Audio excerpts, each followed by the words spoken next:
Hey, welcome everybody. We are back from the big Shatner 60th Star Trek anniversary in Ticonderoga. If you didn't make it, you missed a good one. We had a good weekend. Good weekend. Everything went really well. We'll talk about that a little bit. How are you, Mary Beth? I should say hello. I survived. You're recovering. We're all recovering. I am still very much in recovery mode. Yes. Hey, Chris LaRoche, thanks. We missed you, Chris, as you know. We missed you, Chris. It was good talking to you. Jeff, what'd you do getting a wreck? What happened, Jeff Rubel? I cracked up my car. That's not good, man. That's not good, man. Don't do that. Don't do that. Yeah, it was a good weekend. It was a good weekend. It was a good weekend, and we are gonna rehash it just a little bit tonight. Yeah, we'll talk about it. What do you got for news? I only have two small pieces of news. Small piece of news number one is I'd like to mention that Inger Hayer, she was not actually part of Star Trek, but she was a staple on the Star Trek convention circuit and did a lot of science presentations for them. I don't know that I ever had her out to do a presentation for us. But I heard that she did visit us one time. I guess I just didn't get to meet her or something.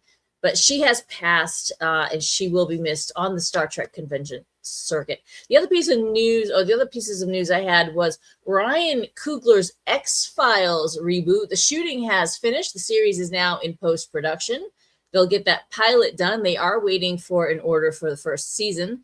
It's not going to be Mulder and Scully. It's going to be two completely different agents, but I guess the X-Files are still at the FBI, so I guess they can still investigate or whatever. So we'll see how that goes. And finally, Silo, third season, set to premiere July 3. So today is Wednesday, so Friday, Silo season 3.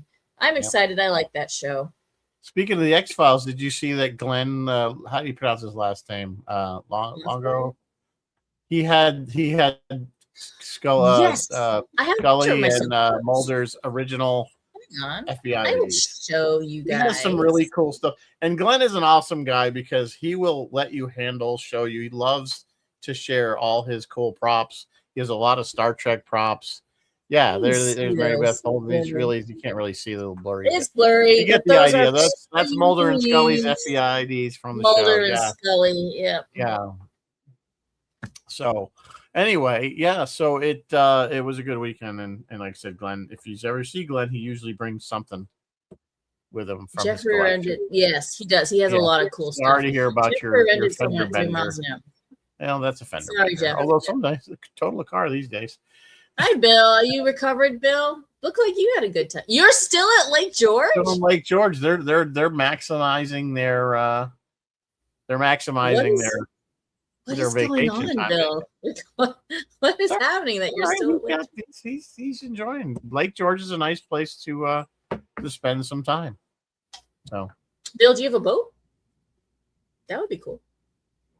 You don't need to have a boat. You can rent them there. They have a ton. That's what you rent them. So, is that all the news we got? That's actually all the news I had because there's not much else going on, and because I thought we would talk about Shatner Weekend a little bit before we dive into before or after. You want to do Death Race first, and then we'll do the Death Race, I guess, and then we'll. Yes, Jeff, this is good root beer. This is the best root beer. Zero. Yeah, there's only a couple. There's one of the last drive-ins is actually in Vermont. A&W Root Beer Drive-In. Oh, isn't it? There are drive-ins. Like we have. Yeah, but they're like the only one left. And there's one in Lake George, but it's not officially a drive-in. Like these are the ones where they'll put the little tray on your car on the window. You know? Oh yeah, like a girl on roller skates. Yeah, they're not on roller skates, but they do have picnic tables too. But there's no restaurant. There is a small one, A&W, in Lake George, but I don't think they do it's just a takeout window. Anyway. So the reason we're doing Death Race, this is the 2008 Jason Statham version, which is a remake of the original 1975 Death Race 2000. And the reason I decided to do that this week is because we are going to be on Roy's show on Friday to do Death Race 2000, the one from 1975. So that's why we're doing this one. And actually, Now, I we're want to gonna get compare and this one contrast. is it's different. They pulled enough similarities from it.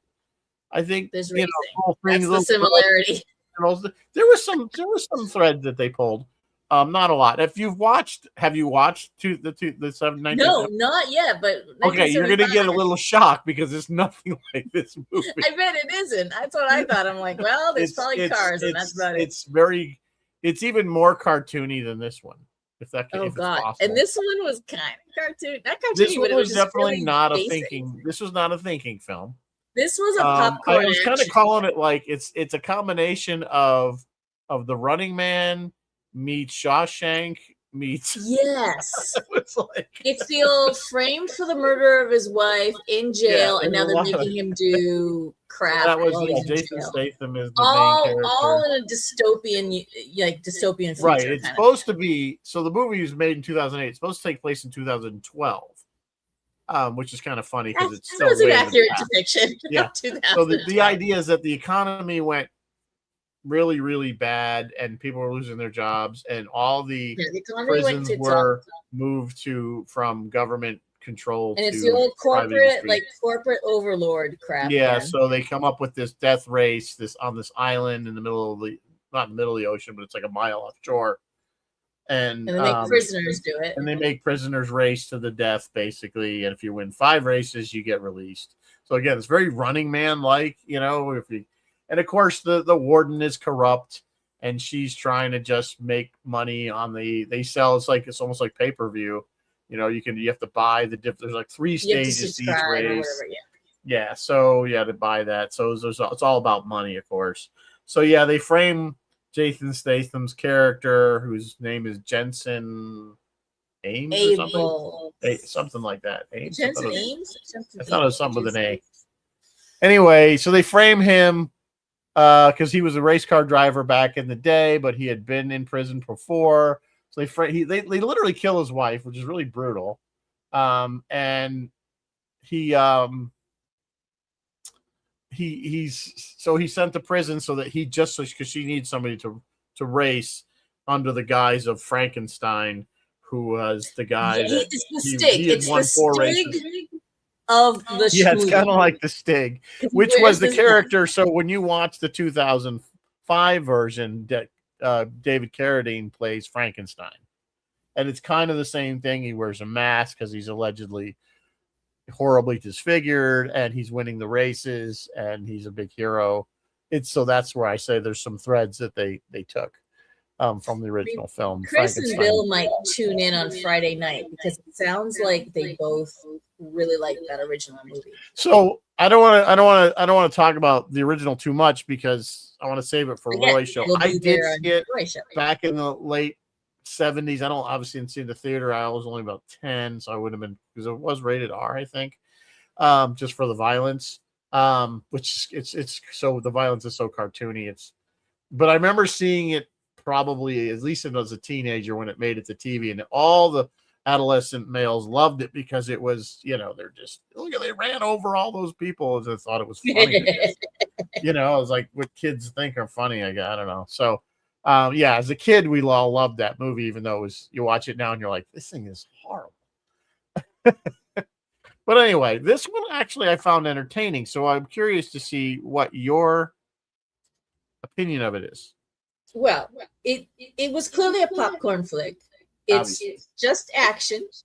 I'm not going to lie to you, Rizzo. I kind of dozed off during one of the extended car race scenes, woke up, still car race scene.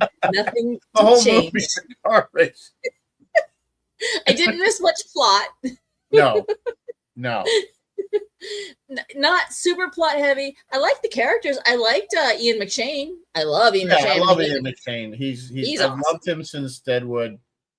He's a good actor. Yeah, they pulled in some names. I mean, obviously Jason Statham's by this point in 2008, he had been famous, the Transporter series and all that. In fact, he had one request, is that he didn't any of the fight scenes where he's actually physically hand fighting, not in the car, that he didn't do any martial arts.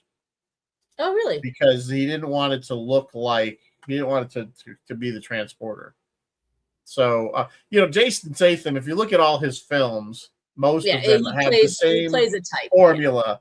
He's the ex, usually like a SEAL or some kind of special ops guy who you got out, and he's trying to live a quiet life, and then something happens, and they have to engage him once again to become the killing machine or whatever. It's a Hollywood trope. It's a formula. It's his trope. But you're right. It's a definite formula, but it's always seemed to be more Bill. Yeah, will not emulate it driving. No, don't do that, Bill. Don't do that, Bill. So it was an action film, and they shot this in only 50 days. Wow. They shot this in only 50 days. This is a Roger Corman production. So that shows. Yeah, it reads like a Roger Corman production. There's a very big margin of suspension of disbelief, if you will, or you really have a lot of suspension of disbelief. I mean, so Frankenstein's car is it's like a 2006 Mustang, with all the big. Well, it's been modified. They said that the amount of modifications each car was like would cost upwards of $200,000. And be heavy as sin. I don't think with all the modifications they could have gone that fast, really. No, they all looked heavy. They were all armored and right, but I'm sure a lot of the armor was fake. So one of the things that I read was his car, Frankenstein's car, had that they called it the tombstone, which was a big chunk of multi-layered steel that was bulletproof. It could take these heavy machine guns hitting it, and they estimated whatever it weighed. They said the car would have just like stood on its end with that much weight. Like it couldn't be real. It had to be obviously fake. Because they said that you couldn't do it. It would just the car would just do a wheelie everywhere it would go. So there's a lot of that sort of thing going on. But even I said that when there's one scene when they're shooting at these cars with 50 caliber machine guns, and I'm like, there's no way any of those cars would have survived. I don't care how much armor they had on. Anybody who's been in the military and has shot one of those guns, those things are the bullets are like. Did you see the scene where the gun jams and she climbs out the window and she literally is just like hitting it? Yeah, she's like, wailing on it.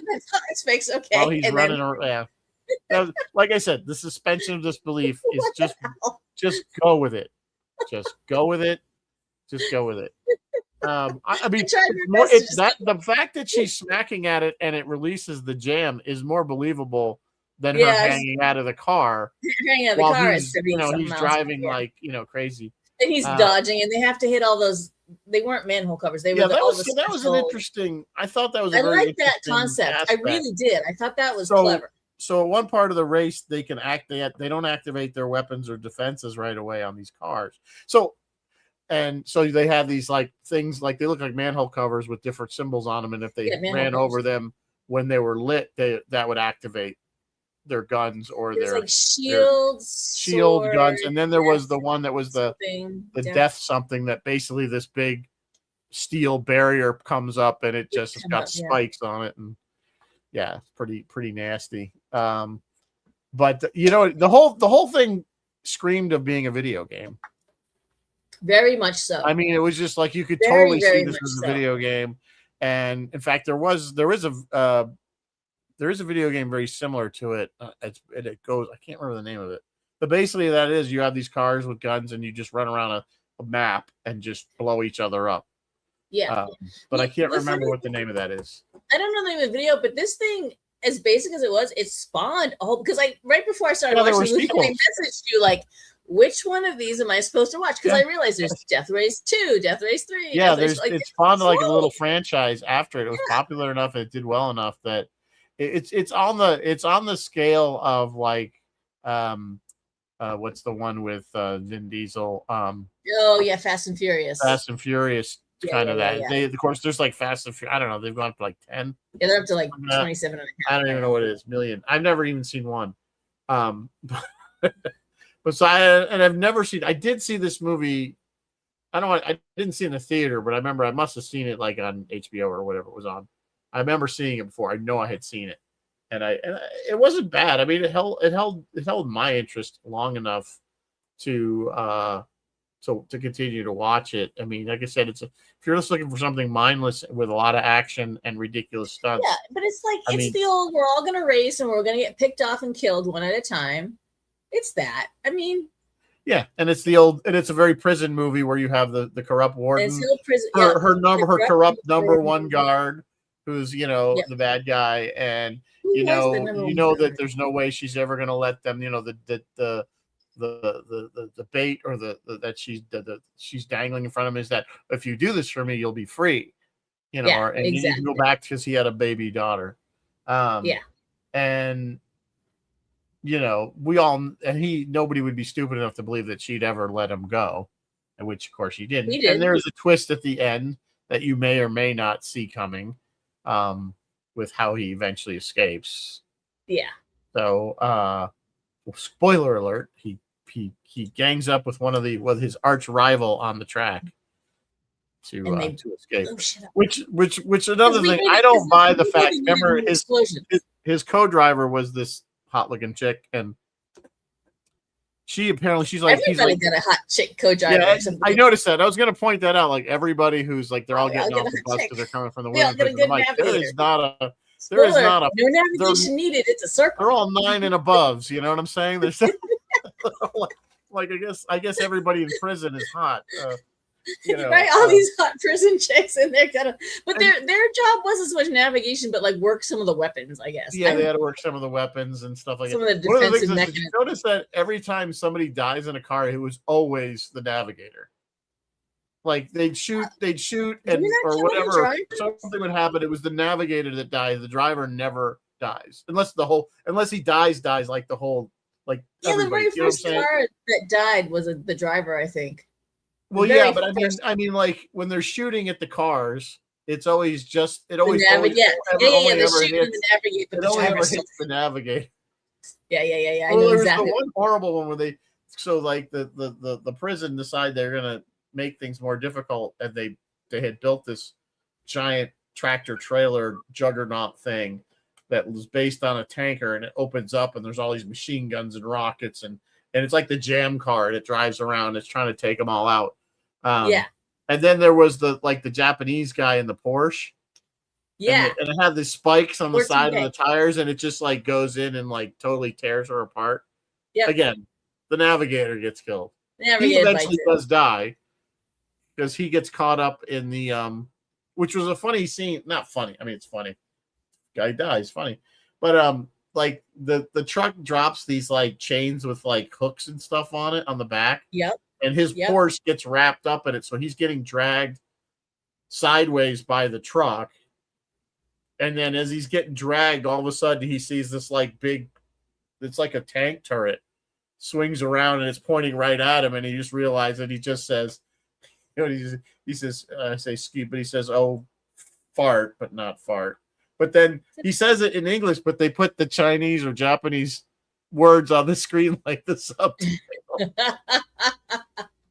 I thought that was funny. It was kind of a. Was that the dreadnought? Was that big thing called the dreadnought? I think it was called the dreadnought or something like that. Yeah, it was silly because that was the thing that had 50 cal machine guns and they're just blasting away at these cars. Yeah. And I'm like, I don't care how much armor you got at that range. I mean, no. I think Ola Pablo from Mexico enjoyed this movie more than I did. I was just like, oh my God, this is so...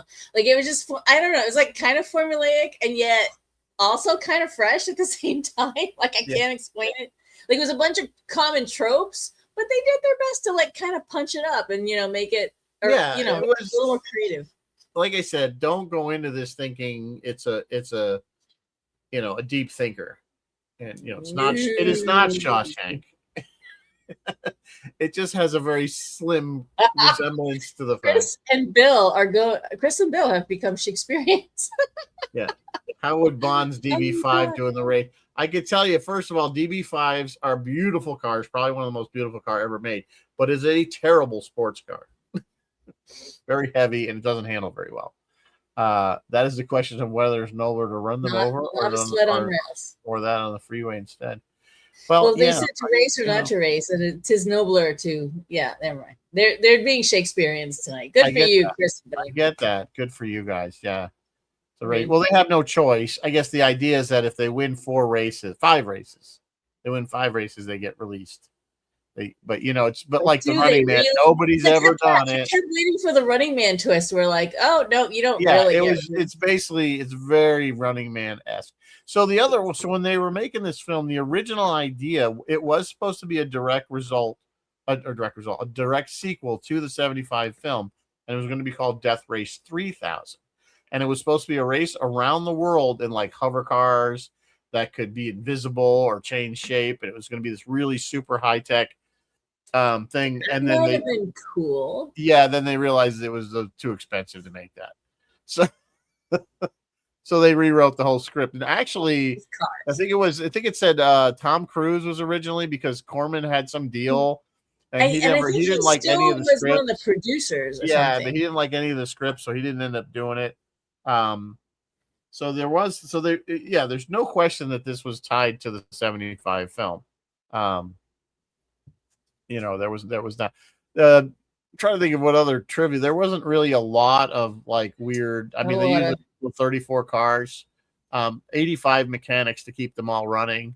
It's kind of funny. It said Jason Statham trained for this film, and he went from 20% body fat to 6%. I've never seen that man.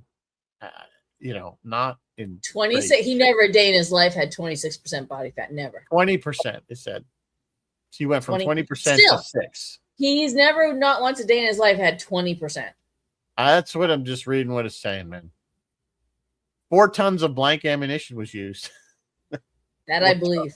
I absolutely believe that. They said the estimated cost was $250,000 to $300,000 to detail the 34 cars. Okay, so that was stretched out over the course of the took about 6 weeks per car to fabricate. So they obviously were working on it before, they said it'd take 50 days to film, but they were clearly producing stuff to make it before that. Film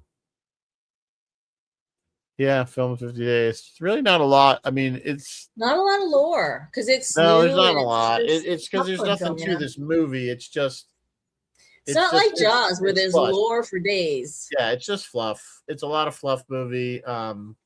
It's got a certain amount of it's all action.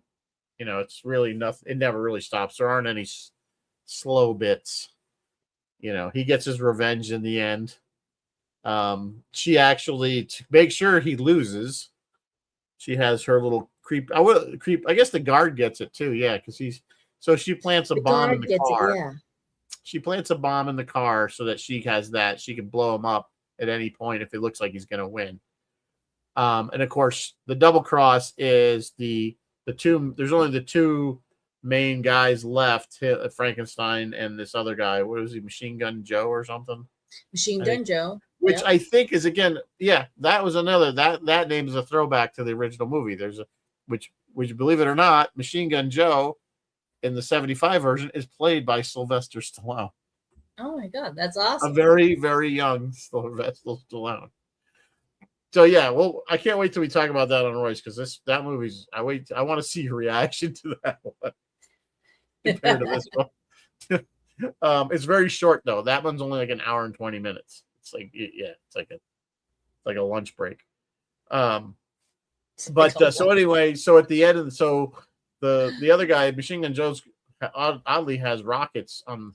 He has like a truck instead of a car, and he right at the right moment looks like he's going to blow up Frankenstein, and he shoots the rockets, and Frankenstein moves out of the way at the last second, and it blows a hole in the racetrack right where the bridge is to get off the island. And they go and they tear off down the island. They end up back on a pier, and that's when the co-driver for Frankenstein, played by, what was her name? I forget. She didn't really do much. Her character's name was Case. Is Natalie Martinez, I think. Yeah. So she switches places with him. He rolls out of car. So nobody except this ward knows who Frankenstein is actually Jason Statham. But anyway, she gets asked. She gives herself up because apparently she had a pardon already signed, which is another suspension of disbelief, because I'm thinking this woman would not honor that. No. Although, not Joan Allen. The Joan Yeah, Allen so character. the two characters, they escape to Mexico, and they're working on cars, and And lived happily ever after she or shows whatever. up with With his Statham's baby that from his wife that got murdered, and Yeah. she did say something like, he said, "What took you so?" Because it was like 6 months later, and he does say something like, "What took you so long?" And she's like, "Well, it took a while for them to acknowledge that pardon that I had or release. whatever." Yeah. Yeah. So, but that was the only thing they say. And ironically, that car that she drives up is a car from Fast and Furious that Vince. Is it really? Oh, that's I think awesome. it is the car that he Like used. all the little race car movies make a little Yeah, a nods to little each other. I love crossover. that. Probably, I'm sure that's Love owned by that. somebody in the Somebody air. else will Gone in 60 Seconds. That'll be fun. Right? That's not a bad movie. If you, That's okay especially movie. if you like, what's his name? All I can think is Angelina Jolie. Who was the guy in it? No, yeah, it was. I could picture him in my head. Oh, Nick Cage. Nicholas Cage. Yeah, yeah, yeah. You got to be a Nicholas Cage fan. I don't mind him. It's What okay. was the one he was in with Gary Sinise? Snake Eyes. You ever see Snake Eyes? No. Do I need to see Snake Eyes? Oh, it's a good movie. Yeah, it's just kind of a suspensey thriller thing. Yeah, I think it's called Snake Eyes. Yeah, yeah. It's got a twist ending. I won't. He plays Cage plays a detective, and I can't even remember the premise of it, but I remember it was a good movie.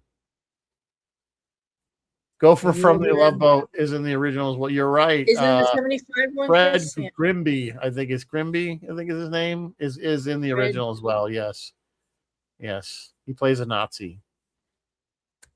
There's Nazis in that version. Oh. Okay, I am looking forward to seeing this. I'm probably going to sit down and watch it tomorrow night. You know what the original one? You remember when we were kids and and Saturday morning they had like the Great Race or something, and it was like Snidely Whiplash and Penelope Pit Stop and all the silly nonsense. It was like the Great. What do they call the Great? I think it was called the Great Race or something. Great Race or whatever. Or Wacky Racers. That's what it was called. Wacky Racers. It's like that. That's what, except with people dying. Okay, I'm down. I am down for some wacky, live action wacky racers or whatever. Except they're going across the country, not around the world. Hopefully Roy does all the research on this one because I don't know how much research I'm going to get done. But yeah, it should be good. I'm sure. I did ask Roy. He wanted to. Roy wasn't even aware this movie exists, which is kind of funny. And he was like, but I didn't invite him till yesterday afternoon because this is when we came up with this idea, and he didn't have time to actually watch it, so he didn't feel. Roy, in all fairness, guys, so we're in the middle of the event, and we're going full tilt boogie, like Mach 10 with our hair on fire. And I don't even see Roy, almost not see Roy, almost the entire event. And then like the 1 minute where I see Roy, he's like, "Oh, hey, I know you're really busy, but Friday night, Death Race 2000. I'm like, "Yeah, Roy, anything you need, anything for you." And then I walked away, and like 2 minutes later, I was already like, "Wait, what did I just?" Yeah, because it's funny when you say that because he had, he was staying at the same Airbnb where a bunch of us was, and he got in very late. What was it? Because he had to go pick somebody up. Was it Clint? He had to do an airport run, yeah. Was it Clint he had to pick up? Clint Howard? No, I think it was Pam. Was it Pamela? I don't know. Whatever. Anyway, he got in. He was like, the poor guy. I was like, when I got up, he was finally there the next, I think, Friday morning. And he's like, "Oh, man." And he didn't get in till I think it was close to 2:00 in the morning. Yeah. By the time he got in, because flights were delayed. And when we get into the Shatner portion of the show, which we might be swinging into it now, I got to give massive shout outs to my drivers because. So he had asked me. He asked me the next day. I'm like, "Yeah, I don't think I'm doing anything Friday night." Roy, I was literally just talking about you. And there he is. There's Roy. And so that's when he came over and said, "Mary Beth said she's good to go," and I didn't even think about it. You're telling me. Yeah, Roy, I just was saying, I was like, I didn't see you, Roy, all weekend long. Like, we're both at this incredibly big event, and we're both very, very, very busy doing our thing like this. And then 1 minute we see each other, you're like, "Hey, you want to do this episode?" And I'm like, "Yeah, sure, whatever." And then we're back, and then 2 minutes later, I'm like, "Wait, what did I just agree to?" Just agreed to. You better, just sign your life away. No, I'm very curious to see your opinion on the 75 version. I'm sure it's gonna be Because awesome. I'm rewatching it for the first time in probably decades, and I'm like, I've never seen it, so I this don't would really remember this this being this. It's campy, and it's weird. But we've It's a done weird kind movie. of quasi campy before, and I've gotten it. Like I get it, and I get into the swing of it. So Yeah. So I think you'll. I don't want to say you'll enjoy it, but I think you'll enjoy talking about it. I can't wait. I am down. I am so down. Are we going to see Ross too? Is Ross going to do Great Race with us? I assume so. I assume Ross will be there. I don't know. He didn't say. Well, didn't say. We'll see what he thinks. So anyway, I mean, there's really not a lot more to say about this movie. So we were going to do this kind of as a half this movie and half the wrap up of Shatner Weekend. So if you only tuned in for this part, Roy says it's tune out if you don't care about Shatner Weekend. But so did you like it or not? I guess give us your final. Yes, I did like it. I did like it. I like a good every now and again. I enjoy a movie that I don't really need to use my brain for. This is definitely turn your brain off. Yeah. Have beverage. Have maybe snack. Put feet up on coffee table. Turn brain off. That's what I want. I'm a simple girl. I don't ask for much.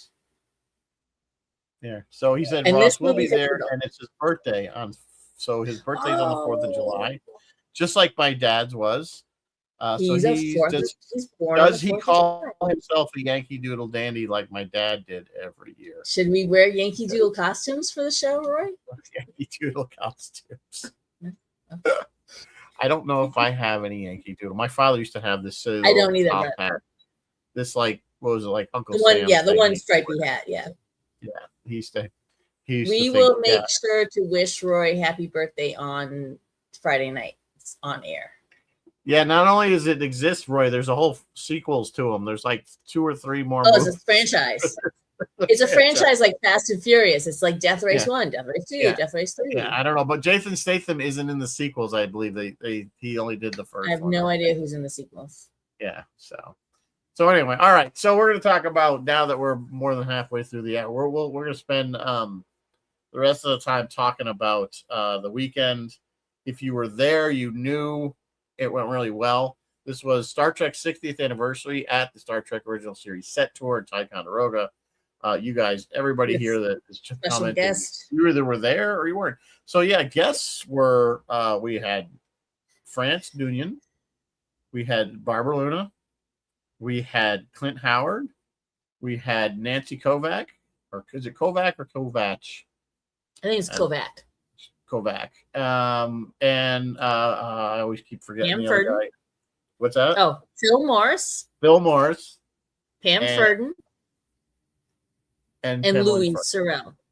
And Louise Sorel. I forgot about Louise. You're right. We had 7 of them. So and of course, we had the big kahuna himself. Mr. William Shatner. And of course, yeah. How can you not say Bill Shatner? Plus, we had 2 of the Inglorious Treksperts. We had 2 Inglorious Treksperts, who usually comes for the Shatner events. We also had Mark Altman, who came, and we had David Gerald running around, and David Gerald was running around. David Gerald-esque. Yep. It was David Gerald's almost like a given because he's automatic. He's just there. He camps out in the lobby. Well, yeah, we had almost 1,000 people, probably roughly around 1,000 people. Probably right. Which is one of our. That's a lot for us. For any. That is big for us. Yeah. Yep. So, and other than a little bit of glitch in the weather, Thursday, I think it was. Was it Thursday or Friday? I don't remember which day it was. Friday. It rained pretty heavy for about a half an hour, and that was really it. The weather. It was a little hot. It was a little hot. Yeah. But Bill is somebody who is lucky enough to be on his security team. Bill is a machine. He really does love the guests, our attendees. He really enjoys talking to them. He always finds people with the most amazing stories. Some of them tragic, and some of them just uplifting and amazing, and some of them just very interesting. He has fallen in love with Dr. Alexander. Yes, he has. So he wants Doc there all the time. So that's great. And he was very interested to hear all about Artemis. And Doc gave a great great Yes, panel presentation. discussion on Artemis 2. Yes. And we were, those of us, he reran it again at the house. Yes, and I was so we got lucky I two got of to us that see didn't get to see it, got to see it. So we got I to hear the whole. was so impressed with it. He had some rare, not rare, but like normally unseen He had some photographs photos that were not released by NASA. that were not released, and they ones were that showed them in the astounding. studio shooting them. No, kidding. No, I'm he had some kidding. astounding photographs. Yeah, he had some really cool and the stuff. whole presentation was just amazing. So, and not only was it just amazing, but I had so many customers saying, I didn't get to see that. When can I see it again? Will he be back in September? When else, can you do that presentation again? Like so many customers, or just customers like, oh my God, that Artemis presentation was incredible. Like so many customers. Dr. Alexander, it was very good. He always has. He's funny because we were worried that being over at, because he was over at the town hall, which is kind of set out, away from the rest of the festivities, if you would. And we we're concerned that people wouldn't go over there, but somebody posted a picture of his, and it was full. It was 152 seats, I want to say, and every seat was taken. Yeah, it was full. So I'm glad he got that. It was very interesting. Like I say, he has different ones. He did one years ago called NASA Near Misses, which is all the stuff. Which is a really good one. More than just Apollo 13 things have gone wrong. It's just a lot of people didn't know about it. But luckily we've, in those cases, nobody was killed, or, they were able to fix whatever was wrong. That was a very interesting one. I know he's going to be back in September. I also think he's going to Mission TW, the Mission 60s at TWA. Oh, good, in October. I think so. Yes, he is. I'm pretty sure he is. I think Max said he is. I think Max got him for that. So that's cool. I'll be there for that too, helping Max out. I hope that goes well. He has some, if you're a NASA person or space or what aerospace person, that is going to be a really cool event if you're into that stuff. It's not sci-fi, although Robert Picardo will be there, and I think he's got Doug Drexler going as well. What's it called again? Mission 60s. Mission 60s? Yeah, at the TWA hotel at Kennedy, at the TWA Kennedy Airport in International Airport in New York City. So I'm just gonna put that link in our chat in case you just go to lunarreplicas.com. That's his. You guys know him, Lunar Replicas, by now. That's where you can find information on that. There's the Facebook Mission 60s. So that's gonna be good. So I'm pretty sure Doc will be there too for that. So yeah, Bill, but he found some other people that are just super interesting, with super backgrounds and stuff like that. He has this sense of just randomly asking people, what do you do? What do you do? And asking that, finding these interesting stories that just seem to come out. And I sat through, he did, I don't know how many bridge chats did he do? He must have done a million. So he did four. He did 4 just bridge chats, and he did 4 admirals. So he did 8 bridge chats. It seemed like he did even more than that. Because No, he did well. He did what? It may have felt like more. Did he do one Friday? So that No, Friday night was just the first admirals, and then 2, 3 was Saturday, and 4 was Sunday morning. But he did 3 Sunday. Yeah, he did an admirals tour and bridge chat, and then he did another bridge chat. He did 4 admirals sessions, tour and bridge chat, and then he did just 4 bridge chats. He did 8 bridge chats. Well, we had to sit through all of them. And I'm sure each one was completely different. It seemed like he only did 3 tours or 4 tours. He did 4. He did 4 tours. 4 tours. One Saturday they night, were spread out one so Sunday, much. Friday night, 2 on Saturday, 1 on Sunday. Let me tell you, I went on every single tour. Again, I have to because security. And I'm not complaining. And then I think we were starting to switch off in the bridge chats because we have to stand through these things and it's just very tiring. So we would rotate out. One of us would get a break. So I didn't sit through every single minute of a bridge chat, but I sat through most of them. And I can give you his tour if you want. You can give his tour? Because you have it memorized. Do you even punch John? I could punch John. John would probably, I would be afraid to hit John. So those of you who don't know, and every time he gets to engineering, John Kerrigan, who's the head security, is also a stuntman. Those of you guys that don't know, or may not know. So they do a little demonstration of how these actors pull their punches to make it look like they hit the person, but they don't actually hit them. It's all where the camera is and acting. And so he always punches John, and John falls to the ground. John's got to be careful. John's not a young man anymore. He's gonna, right? And that's concrete. There's no padding on that. There's no padding. Yeah. Yeah. So anyway, but John enjoys doing it. The crowd loves it. He always calls the bridge the control room, unless you say bridge first. He's like, we're off to the control room. He doesn't say bridge. That's adorable. Surely he knows it's the bridge. Maybe he doesn't. I don't know. That's adorable. If you say he's like, where are we going next? And you say bridge, then he'll say bridge. But if you leave him to his own devices, he'll just go to the control room. All right. He always says control room. That's fine. Yeah. He's ready to go sit down in his control room. No, he has his little stories. He likes to. He put Pamela came on one of the tours. I saw a picture. Pamela was laying, and I saw you in the picture. You were holding the. Yeah, I always kind of hold that because he likes to put people on the exam table. And you have to make sure no one uses a finger on one side or the other to stabilize it so it doesn't go flying if nobody gets their hand caught in it. It's just kind of my spot. So I usually end up in somebody's picture. Seems like, but he did put Pamela on it, who was probably the lightest person ever on that. Petite little thing. She's like I don't think she's much bigger than she was in the 70s. She sounds exactly like the kid. So if those and she would do the chant about the hail, fire, and snow angel. Yeah. And she would just start it, and they would all do it. Yeah. And like they all knew it by heart. And I was like, oh, and even though it was one of the worst episodes. It was one of the worst episodes. Yeah, James was talking, and this is just talk, so don't about maybe getting the rest of those kids together. That would be great. Having a children shall lead weekend or something like kind of like maybe in the winter or something, kind of an off. That would be wonderful. That would be fun. I think that would be fun. And get stars. Get somebody to play the angel. Someone to play the angel. The breakout stars of the weekend, we think, were. Luna's always Luna, but she's everyone loves Luna. But I think the breakout stars were Pam and Phil. Yeah. Everyone loved Pam and Phil. Unfortunately, I did not get a chance to talk to Phil. I wish I had. The only thing I got to say was I was talking to Clint very briefly, and I said, Clint, your best line still is Ann Landers sucks. That's from Seinfeld, if you remember. Yeah. He was the serial killer. And he riffed that line, which was fun. If you ever hear him tell the story, he screwed up the script and he just blurted that out. And he felt bad. So Jerry was getting out of the car. And he's like, I can redo it. We can, we take another take. I'll get it right. And Jerry's like, are you crazy? That was awesome. It was hysterical. So I said, because as soon as I said Ann Landers sucks, he did it just as he did it on the show. Yeah.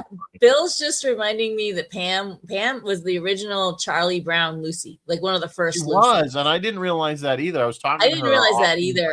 I would have hugged her more. By the way, I mean, she really was. She's wonderful. She was so happy to be there. She was just so bubbly. I think she was overwhelmed by the whole thing. She truly loves Bill Shatner. She did.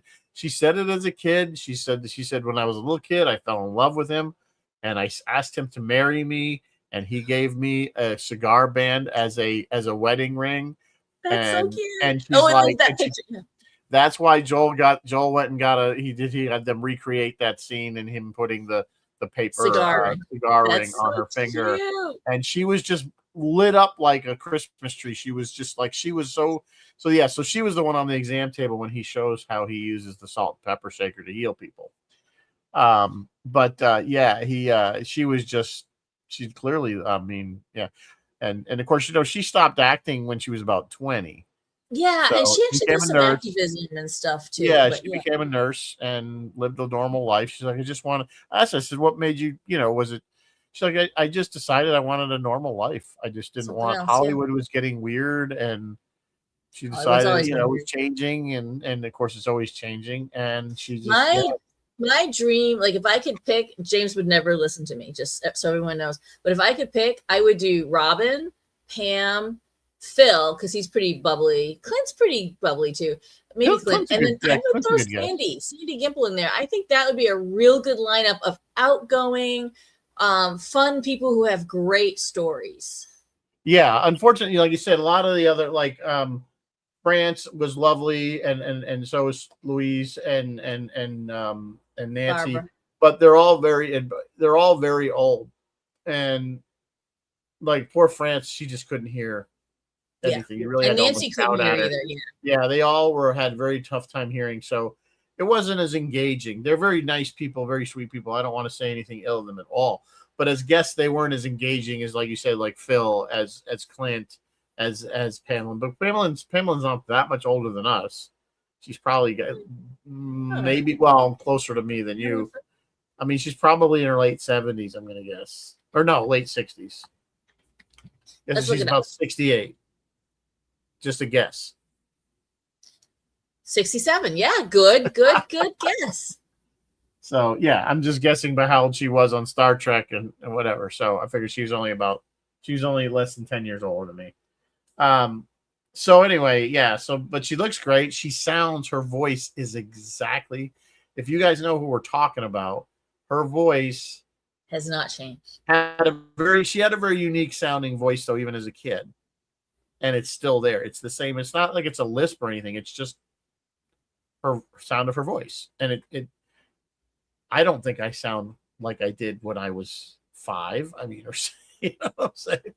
So it's just interesting how she hasn't changed, and she's very petite, and she was just fun to hang around, and she always seemed to be there every time there you are in the green room, just hanging out in the corner. Yeah. She was just around. Yeah. She did Lucy Van Pelt it's like 4 times. She was on the Monkees. She was on everything. She did the Brady Bunch. She did Mannix. Yeah. She did the Flying Nun. She was pretty much everybody's Green kid. Acres, Family Affair, My 3 Sons. If it was on TV in the 60s or early 70s, Pam was probably on it. With her pigtails. With her pigtails. Yeah, she did a Saturday morning show. I think it was called Space Command with Jonathan Harris. It was another, I think, Filmation show. Yeah, just interesting. Yep, she played Tony Randall's daughter on The Odd Couple. That is correct, Chris. So yeah, she has for a child actor, she did a lot of stuff. The other ones I don't think on that episode, Children Shall Lead. I don't think. And that's not Phil, right? Is that Phil? No, Phil was in Miri. Phil was in. Oh, Miri. He was in Miri. He was just. I don't think he said anything. He was just in the back. Yeah. He was the kid. He had I think he had like an army helmet on with he had some kind of hat on it. Yeah. Yeah. So I saw Pam's episode today. I was like, wait, was that Phil? Phil though will always be Jackie from Seinfeld. Phil is another one with a phenomenal IMDb. Yeah, he has a lot of stuff, but he'll always be Jackie the lawyer. Who told you to put the bomb on? I didn't tell you to put the bomb on. Why'd you put the bomb on? Phil was awesome. I loved him. Pam was awesome. He seemed really nice. Again, I didn't get a chance to talk to him because I don't. Unfortunately, that is the downside when Bill's here. Is that I don't. Once Bill's on site, and if anytime Bill's on site, we're stuck to him like glue. And it may seem for those that think it's overkill to have us do that. We do intercept. I don't want to say unruly guests, but guests that probably don't know their boundaries as well as they should. Very well put. Yeah, people who don't respect the boundaries. Yeah, we had one guy that really, I think John came very close to getting physical with. Really? On a tour? But it was on a tour, actually. The guy kind of hit Shatner in the shoulder like, hey, how you doing? He hit him fairly hard. And Bill was like, don't touch me like that, kind of like, and then he's like, oh, I didn't mean that. He did it again. And that's when John had stepped away from it, and that's when John showed up. He's like, well, maybe you need me to be your bodyguard. And John turned around, there's John. John's like, he doesn't need you, like, basically put you down in a second. This guy was allegedly a wrestler. It's mostly a lot of, hey, don't take pictures now. It's that, and just people trying to sneak in they're just kind of in a space that Patrick and someone had already done their Admirals tour and started to go in another Admirals tour. Try Patrick to get in again. Intercepted him. Yeah, so that's no fun. You get those people, and people that are just getting a little too close. He doesn't on the tours. He's pretty he's not. But there's certain at times that he doesn't like people behind him. I mean, obviously he knows we're behind him, but he doesn't like people he doesn't know behind him. He does not like flash photography. He doesn't like flash photography. One guy did that where he was sitting right next to the captain's chair, and he's like, and it went poof, and he's like, "Geez, you blinded," that kind of thing. So, did you, Bill? Thank you. You warned people off. What'd you say, Bill? You're gonna kick. You got it sometimes. Yeah, and I mean, I have to tell Can I take pictures? I'm like, you may take a couple discrete pictures, and then you will be asked to put your camera away. Yeah, you get people doing it, especially in the bridge chats. They'll take photos, and we pretty much don't care how many they take during the tours. That's fine, as long as they're not, like you said, as long as they're not using the flashes. Yeah, don't use a flash. Be discreet. But he doesn't seem to care if you're clicking away with your phone. Yeah. Turn the sound off. That's how I end up in everybody's Facebook account because there's because it's Bill. Right there. Yeah, so some people get overstimulated. That's for sure. And it's not just men. I mean, there's been a few women we've had to We've had a few women. They had to warn a few women off. Yeah, they had a few that just they get that Elvis kind of thing going. They get a little excited. Want to throw their underwear at him or something. I don't know. Yeah. So anyway, yeah, he's great, and we had everything really went well. Big shout out to the Knights of Columbus. They were awesome. Shout out to the Knights of Columbus. They were really awesome. When I went over there Saturday afternoon, the photos were being, people were picking up their photos. Autographs was hopping. Phil Morris was on stage doing his thing. The vendors were hopping, and food service was up and running and hopping. I saw the Knights of Columbus in full swing, and it was awesome. And because it was like right across the street, it was like so handy for people. I kind of loved being at the Knights of Columbus. And it was would not mind being there again. I know my venue manager may disagree with me.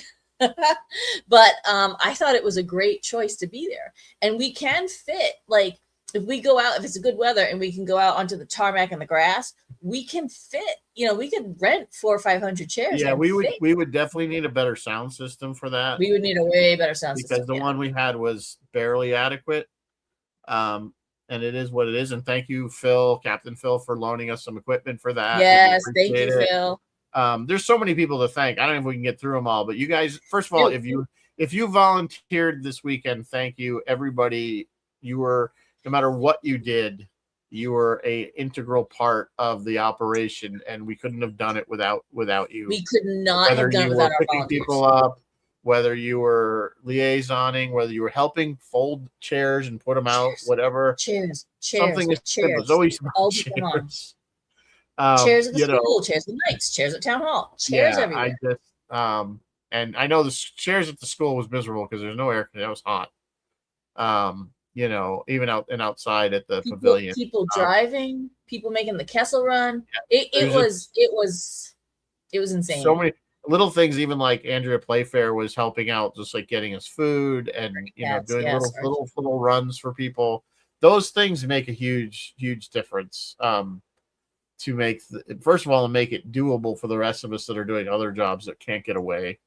The vendors for the most part went out. I don't know how well they did. I think I talked to Andrew. He said he did okay. I think Mark Andrew King said he did okay. I did not get to talk to Joey. I didn't get it. I don't know how Joey did. And I spoke very briefly with Phil, and he was doing all right. So Phil was only there for the one day. But that's fine. It was outside. I don't blame them. They had to tear their stuff down every night. It was tough. Vending outside is extremely difficult. We asked a lot of our vendors this time around, and God love them, a lot of them stepped up and did it. Yeah. So really, it was everybody from the staff at the tour. You guys know who you are. I mean, if you're not, like Ashley and Gina and Ashley's a superstar. And Eli, the new kid, Eli was Eli. Good. Yep, Eli. Yep. I know I'm forgetting people's names, but you guys there was a Marge, point where Kelly, and Kent was at the set tour a lot too, doing line management. Sarge and Kent were doing line management. Yep. There was a point on set when we were doing open tours when we had like 7 tours running at once. and Patrick and Jen Cook and maybe Jeff we're basically like air traffic control, and they were in the hallway saying, "Okay, please move forward to that room. Okay, you guys go ahead and move over to that room." Like it was just unbelievable because we were just trying to manage big groups. Yeah. It's so crazy. I think that's the problem, that we give a tour. Everybody gets a tour, and with almost 900, almost 1,000 people, that's a lot of tours. And you remember all day Saturday was shot because Bill took over that whole set all for the entire day. There was nothing else going on between 9 o'clock in the morning. So what time it was about 6 o'clock, right? Yeah. 5 or 6 o'clock when he went and did the photo op. So yeah, Bill, it's like, yeah, you're taking up. I will say, just on stuff on the Kickstarter, the Galileo Kickstarter, Brian did really well. Brian did really well at the table. I think he was happy with what money they raised. Certainly a good chunk. And the photo ops up at the Galileo went really well. The dinner up at Eddie's went really well. It was a good dinner. I was lucky enough to get to go to that. People seemed really happy with it. I know they paid a lot of money for that dinner, but Bill was in rare form as usual. He enjoyed it. I think he enjoyed it. I don't know. He enjoyed the scotch that somebody brought him. Good. So he was going on about that. I think it was Bill Fuhrer brought that. Yeah, Bill Fuhrer brings some stuff. Yeah. Yeah. So yeah, it was everything went really well. It's about all I could say. I don't know what else to tell you about it, but we are gearing up for September.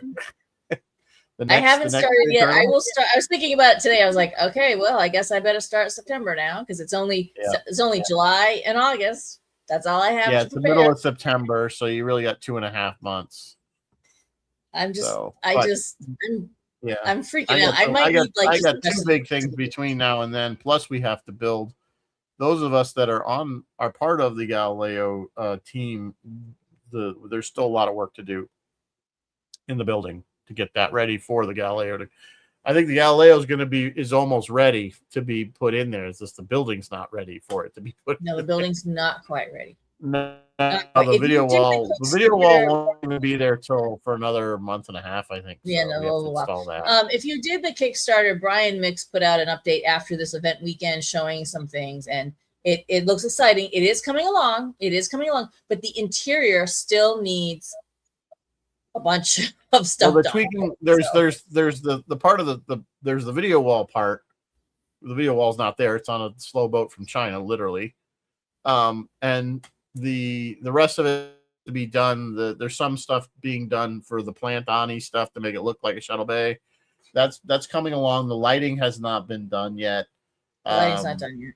We probably won't be able to finish that until the shuttle's in there because we have to aim everything. But then he still has to do the observation deck too. So the entryway to it. Yeah, so the observation deck. Still a lot of but stuff I think you know what I mean. The shuttle will be in place for September, whether or not all the details are quite done, because we will have our event in September no matter what. So yep. No, I think we'll be ready. I think we'll be ready. I think it's gonna be tight, but I'm very confident that I think it's gonna be tight. It will be in place and things will be working. Unless there's some catastrophic issue that we haven't foreseen. Things are going well. Brian and Dave have done an amazing job with this Kickstarter, the amount of work that they put into it, and organizing it and keeping it square, and Alexandra Isabel doing a lot of the marketing stuff. There's a lot of shout outs to be had there as well. So which I'm sure we'll be discussing that again when we go over September. All right, kids.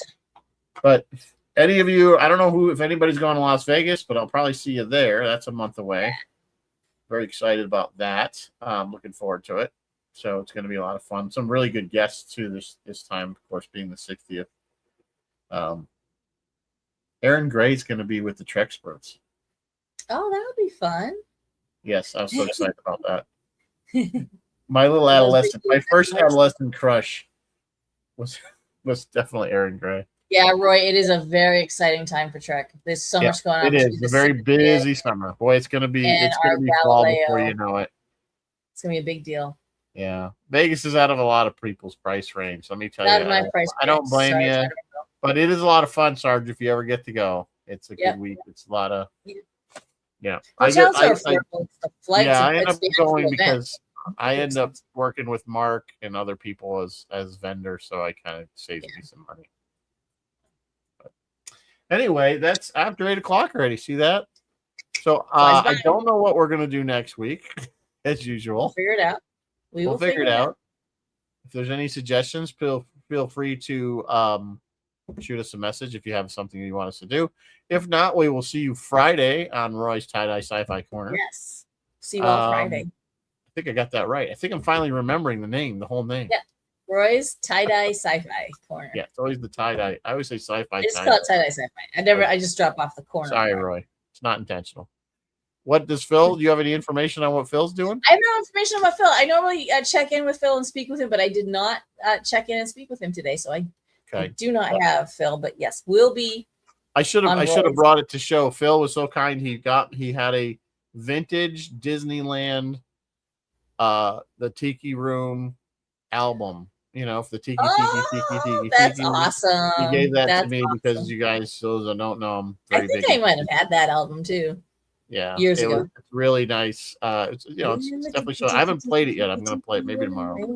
But thank you again for that, Phil. That was really all the birds sing words and the flowers bloom in the tiki.